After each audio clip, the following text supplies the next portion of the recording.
حضرات گرامی اور خواتین ملت اسلامیہ، آج رمضان کا 17واں روزہ تھا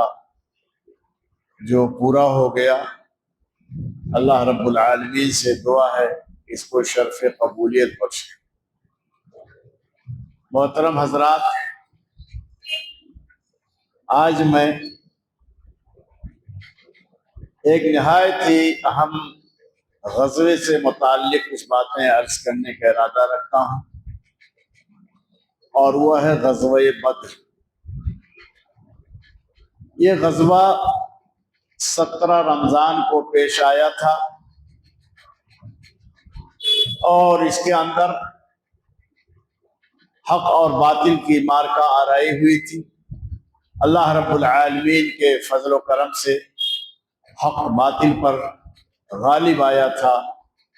اسی کا ذکر اللہ رب العالمین نے اس آیت مبارکہ میں کیا ہے، وَلَقَدْ نَصَرَكُمُ اللَّهُ بِبَدْرٍ وَأَنْتُمْ أَذِلَّةٌ، اور تحقیق کی اللہ رب العالمین نے مقام بدر میں تمہاری مدد کی جبکہ تم کمزور تھے۔ تو مسلمان 313 کی تعداد میں تھے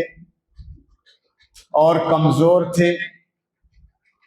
ظاہری اسباب میں یہ بہت کمزور تھے، ان کے پاس صرف 2 گھوڑے تھے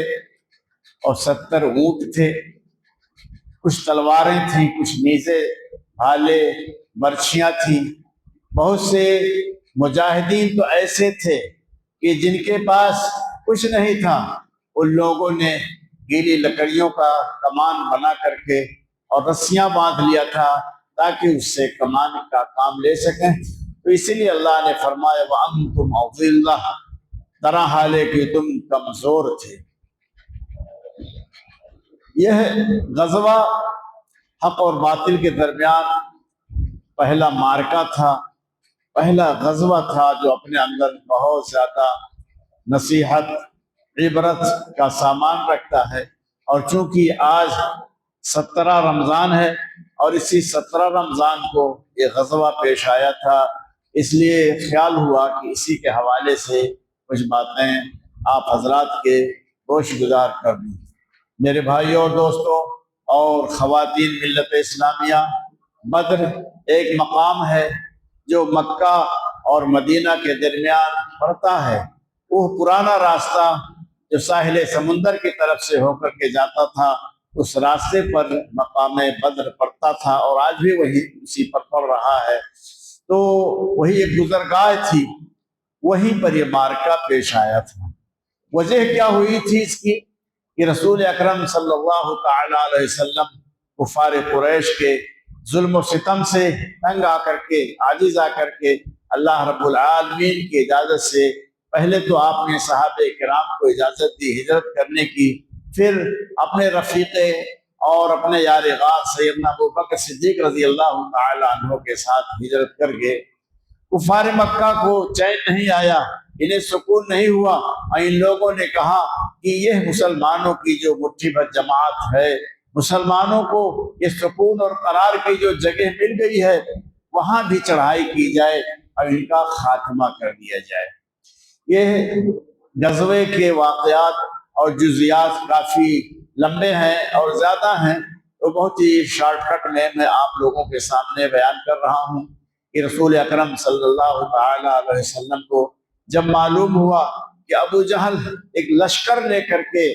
آ رہا ہے ہم سے جنگ کرنے کے لیے، تو رسول اللہ صلی اللہ علیہ وسلم نے صحابہ کرام کو لے کر کے اپنا رخ بدر کی طرف موڑ دیا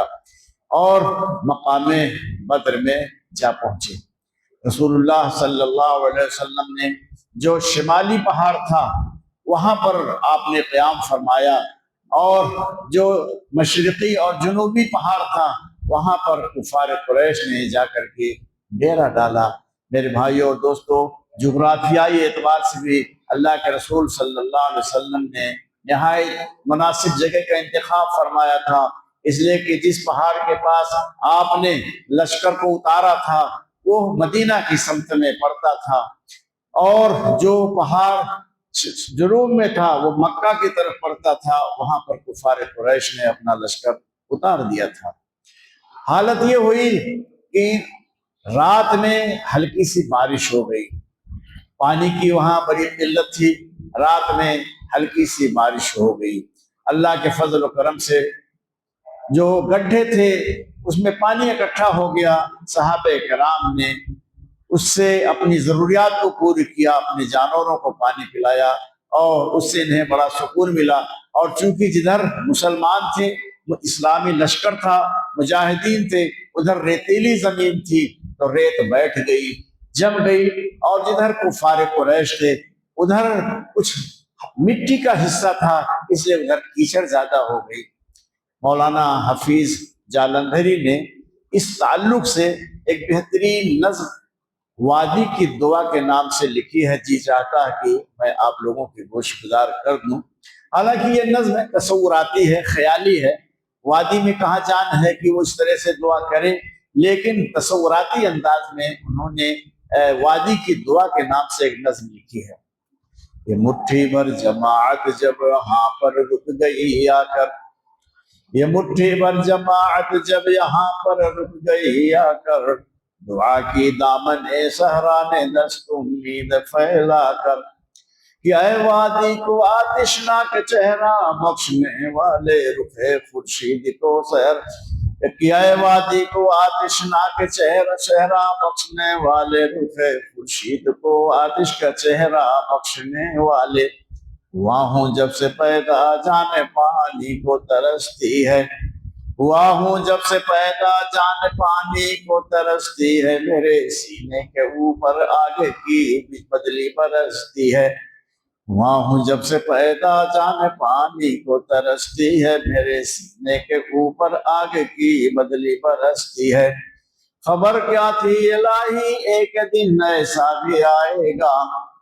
خبر کیا تھی الہی ایک دن ایسا بھی آئے گا، کہ تیرا ساقی کوثر یہاں تشریف لائے گا، خبر کیا تھی یہاں تیرے نمازی آ کے ٹھہریں گے، شہیداں رام فرمائیں گے غازی آ کے ٹھہریں گے، اگر یہ بات پہلے سے مجھے معلوم ہو جاتی، میرے دل کی قدورت خود بخود معلوم ہو جاتی، برائے چند ساعت ابر بارہ بھیج دے یا رب، بہارا بھیج دے یا رب، بہارا بھیج دے یا رب۔ بارش ہو جانے سے اسلامی لشکر کو بہت آرام ملا، بہت سکون ملا، اور دوسرے دن جب صف بندی ہو گئی، صحابہ کرام نے رسول اکرم صلی اللہ تعالی علیہ وسلم کی ایک جھوپڑی آپ کے لیے آرام کے لیے ایک جھوپڑی تیار کر دی تھی، آپ نے اس میں دعا فرمائی، اور اتنا زیادہ الہا کے ساتھ اور اتنا تضرع کے ساتھ دعا فرمائی آپ نے کہ سیدنا ابو بکر صدیق رضی اللہ تعالی عنہ نے جا کر کے کہا کہ بس بس ہو گیا، یعنی اتنا یقین تھا کہ اللہ کے رسول صلی اللہ علیہ وسلم کی یہ دعا مسترد نہیں ہوگی، یہ قبول ہوگی، اور آپ نے جو دعا کی تھی وہ یہ فرمایا تھا کہ اے اللہ، اگر آج یہ مٹھی پر جماعت ہلاک ہو گئی تو پھر اس روئے زمین پر تیری کبھی عبادت نہیں ہوگی۔ اس کا معنی، اس کا مطلب یہ تھا کہ آپ نبی آخر الزماں ہیں، اب آپ کے اوپر نبوت ختم ہے، کوئی نبی آنے والا نہیں، تو اگر آپ اس میں شہید کر دیے گئے اور آپ کے صحابہ قتل کر دیے گئے، شہید کر دیے گئے، تو اسلام یہیں سے ختم ہو جائے گا، پھر پوری دنیا پر کفر و شرک کا غلبہ ہو جائے گا، تو جب کفر و شرک کا غلبہ ہو جائے گا پھر عبادت کرنے والا کوئی رہ ہی نہیں جائے گا۔ بہرحال آپ نے دعا کی، اور دوسرے دن جنگ شروع ہو گئی، صف بندی ہوئی، اللہ رب العالمین نے اہل اسلام کو فتح دیا، مجاہدین کو فتح دیا، 12 یا 14 مجاہدین شہید کیے گئے، اور 70 لوگ ان کے مارے گئے، اور 70 آدمی ان کے گرفتار ہوئے۔ اللہ کے رسول صلی اللہ تعالی علیہ وسلم نے جنگ ختم ہو جانے کے بعد آپ نے وہاں 3 دن اس میدان میں قیام فرمایا، اور قیام فرمانے کے کچھ اغراض ہوتے تھے، کچھ مقاصد ہوتے تھے، جس میں سے تو ایک مقصد یہ ہوتا تھا